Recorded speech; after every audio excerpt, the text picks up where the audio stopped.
بسم اللہ الرحمن الرحیم۔ السلام علیکم۔ حضرت اسحاق علیہ السلام اپنے والد گرامی حضرت ابراہیم علیہ السلام کی ظاہری حیات طیبہ میں ہی 40 برس کی عمر میں ہی رفقہ بنت بطوابیل سے شادی کر لی تھی۔ رفقہ بانجھ تھیں۔ حضرت اسحاق علیہ السلام نے دعا کی تو اللہ تعالیٰ نے آپ کو 2 جڑواں بچے عطا کیے۔ یہ دونوں لڑکے تھے۔ آپ نے بڑے لڑکے کا نام عیسو رکھا جو کہ عرب میں عیس کے نام سے مشہور ہیں اور آپ ہی روم کے والد کہلاتے ہیں۔ دوسرے ساجزادے جو کہ اپنے بھائی کے بالکل ہم شکل تھے، ان کا نام یعقوب رکھا، جن کی طرف بنو اسرائیل منسوب ہیں۔ حضرت اسحاق علیہ السلام جب مومر و ضعیف ہو گئے تو آپ کی بینائی کمزور ہو گئی۔ ایک دن آپ نے اپنے بیٹے سے کھانا کھانے کی خواہش ظاہر کی اور حکم دیا کہ شکار کر کے لاؤ، اسے ذبح کرو اور میرے لیے کھانا بناؤ تاکہ میں تمہارے لیے برکت کی دعا کروں۔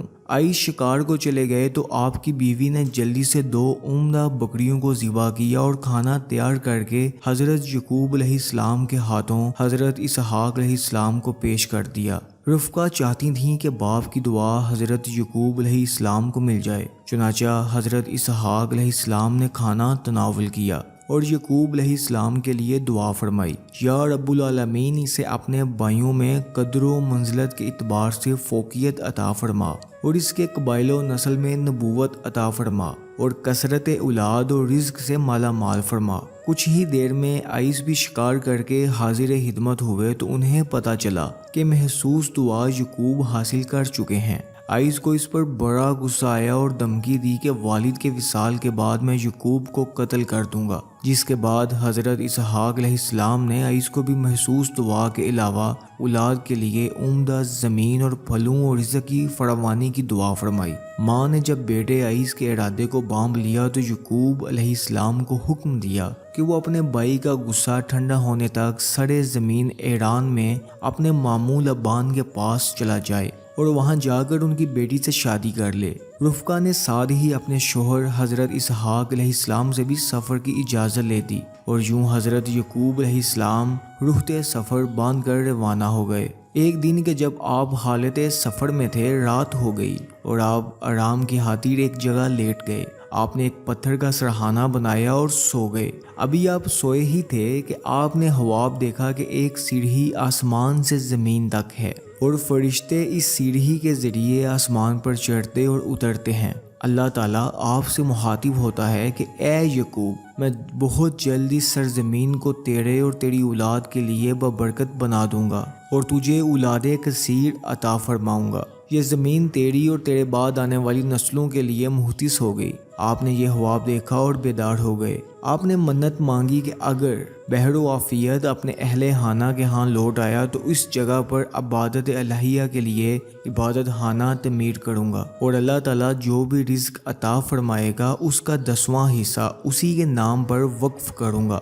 آپ نے جس پتھر کو سرہانہ بنایا تھا اس پر تیل لگا کر نشان زدہ کر دیا تاکہ اس کی شناخت اور پہچان باقی رہے۔ امام ابن کثیر علیہ رحمہ فرماتے ہیں کہ بیت المقدس عین اسی جگہ تعمیر فرمایا گیا جو کہ ہمارا قبلہ اول بھی ہے۔ چنانچہ آپ سفر کرتے ہوئے اپنے ماموں کے ہاں پہنچے۔ آپ کے ماموں کی 2 ساجزادیاں تھیں، بڑی کا نام لیا اور چھوٹی کا نام راحیل تھا۔ راحیل حسن و جمال میں اپنا ثانی نہ رکھتی تھی جبکہ لیا ضعف و بصارت کا مرض رکھتی تھی۔ آپ نے اپنی والدہ کا پیغام ماموں کو دیا اور فرمایا، آپ راحیل کی شادی میرے ساتھ کر دیں۔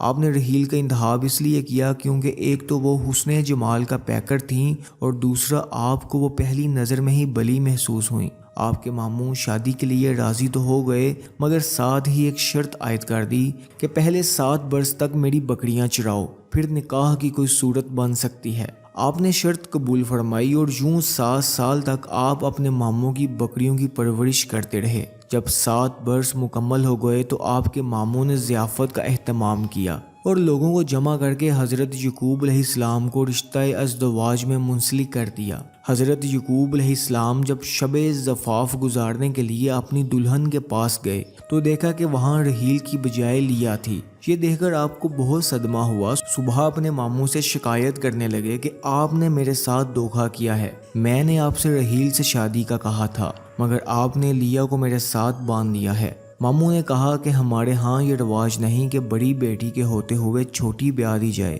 ہاں اگر تم چھوٹی سے شادی کرنا چاہتے ہو تو مزید 7 برس تک ہماری بکریاں چراؤ۔ حضرت یعقوب علیہ السلام نے منشاء الہی سمجھتے ہوئے 7 سال بکریاں چرانے کا فیصلہ کیا۔ آپ نے 7 سال بعد جب نکاح کا مطالبہ کیا تو آپ کی شادی لیا کی چھوٹی بہن رحیل سے کر دی گئی۔ یہاں ایک بات ہم اپنے ناظرین کو بتاتے چلیں کہ حافظ بن کثیر علیہ رحمہ بیان کرتے ہیں کہ اس وقت 2 بہنوں کو نکاح میں لینا ان کے دین میں جائز تھا، بعد ازاں توراۃ شریف کی شریعت میں ہی اسے منسوخ کر دیا گیا۔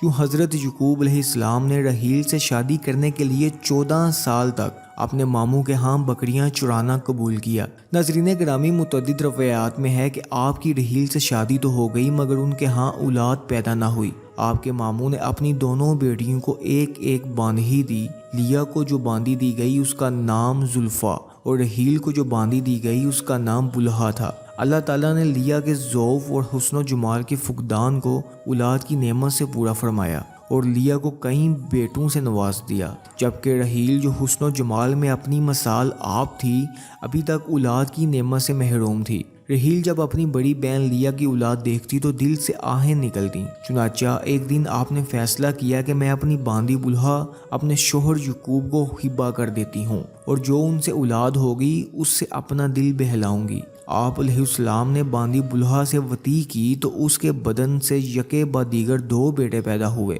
لیا کو یہ بات ایک آنکھ نہ بائی اور اس نے بھی اپنی باندھی حضرت یعقوب علیہ السلام کو ہبہ کر دی۔ رحیل کے لیے یہ عمل پہلے سے بھی زیادہ تکلیف دہ ثابت ہوا۔ محرومی اولاد کی وجہ سے آپ روزانہ اداس رہنے لگیں۔ ایک دن آپ نے روتے گڑ گڑاتے ہوئے اللہ تعالیٰ کے حضور فریاد کی کہ اے رب العالمین، مجھے بھی بیڑے کی نعمت سے مالا مال کر دے۔ اللہ تعالیٰ نے آپ کی فریاد سن لی اور یوں آپ کو ایک چاند سا بیٹا عطا کیا جو عظمت و شرافت کا پیکر اور حسن و جمال کا منبع، جنہیں دنیا یوسف علیہ السلام کے نام سے جانتی ہے۔ منقول ہے کہ حضرت یعقوب علیہ السلام 20 سال تک اپنے ماموں کے ہاں بکریاں چراتے رہے اور جب حضرت یوسف علیہ السلام کی پیدائش ہوئی تو اس کے 1 یا 2 سال بعد وہاں سے اپنا کنبہ لے کر ہجرت کر گئے۔ دعا ہے اللہ کریم ہمارے دین اسلام پھیلانے کی اس کاوش کو اپنی پاک بارگاہ میں قبول فرمائے، آمین۔ ہمارے چینل اسپیشل سٹوری ٹائم کو لازمی سبسکرائب کر دیجیے۔ اللہ حافظ۔